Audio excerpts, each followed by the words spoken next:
Hello? Hello. Who is this? I want to play a game. What kind of game? Here's how we play. I ask a question, you get it right, your channel lives. The topic is movie trivia. Name the killer in Halloween. Michael. Yes! Now for the real question. No! Name the killer in Friday the 13th. Jason! Afraid not? No way. Listen, asshole, I saw that movie 20 freaking times! Then you should have known Jason's mother. Mrs. Voorhees was the original killer. Jason didn't show up until the sequel. I'm afraid that was a wrong answer.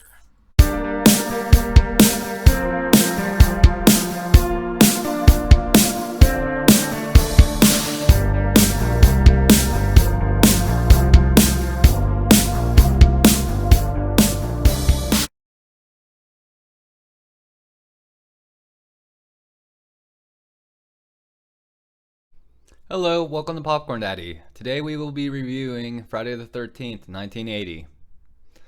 Uh, to start things off, I will say if you have not seen the original, I would actually still check it out, even though it does not have Jason in it. It is actually a really good standalone horror film on its own. First and foremost, I want to say Betsy Palmer played an amazing Mrs. Voorhees. Whenever she showed up, at first you're like, maybe she's there to help, but at the end of the day, you find out she ends up being the killer. Whenever she says she's like, I'm not scared, you're just like, oh crap, she's the killer. But yeah, okay. So things I really loved about the film. I gotta say, Tom Savini did fantastic when it came to the kills and like special effects of like the gore in general. Add in like modern lighting and stuff like that to like what we currently like can do now. His work, like if he were to do like a modern version of like this film, it would be phenomenal. And speaking of the effects in this film, like for the kills and stuff, it like there are quite a few favorites in this one. You got the axe to the head, the arrow through Kevin Bacon's throat. There are some off-screen kills I really wish we could have saw how like that played out. Like that one person that gets I think it's Bill or something. He gets hit by like a bunch of arrows.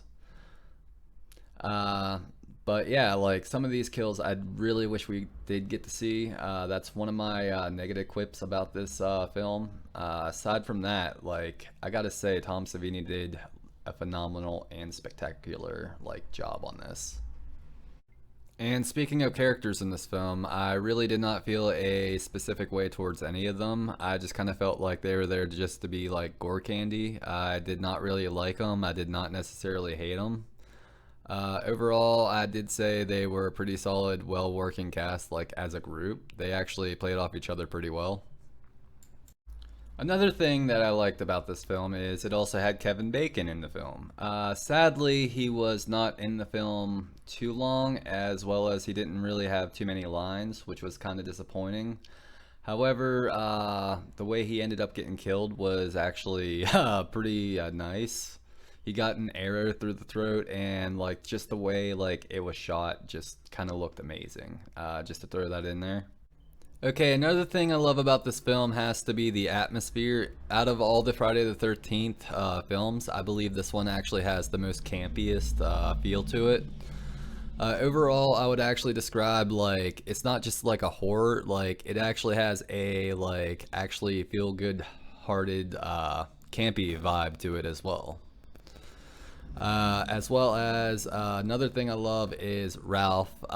Yeah, okay, so like he's in town warning the one girl that Camp Blood has a curse on it, like a death curse. Then to throw it all like in there, he ends up finding his way to like the cabins themselves, and pretty much he's actually hiding in one of the cabins, but a cop pulls in, gets into an argument. Well, he keeps telling this guy named Ned to shut up pretty much while he talks to the other camp counselors. To throw also in a few other things I loved the cinematic score to this film, as well as like the opening acoustic in the cabin, as well as especially the ending like theme, where it kind of has like a lighthearted campiness slash ominous signs of something else is gonna happen. And the final thing I want to list that I love about this movie is the factor that you actually see from the killer's perspective whenever the kills are happening. Uh, Sometimes like that added mystery actually adds to the intrigue and also like kind of like scariness to the film in a sense. Just gotta say it's pretty nice. But yeah, in terms of things I don't like about the film, it's not Jason. Though at the same time, I still say you should check the movie out, especially if you're a fan of the franchise. I'm gonna give the movie an 8 out of 10 just because it is a horror classic. Originally, I was gonna give it a 7, but just because it's a horror classic, yeah, it gets the 8. Too bad they still can't get things settled in court because I would really love a new Friday the 13th sequel. This has been Popcorn Daddy. Hope you have a great day. Please like, subscribe, and hit that noti bell. It's appreciated.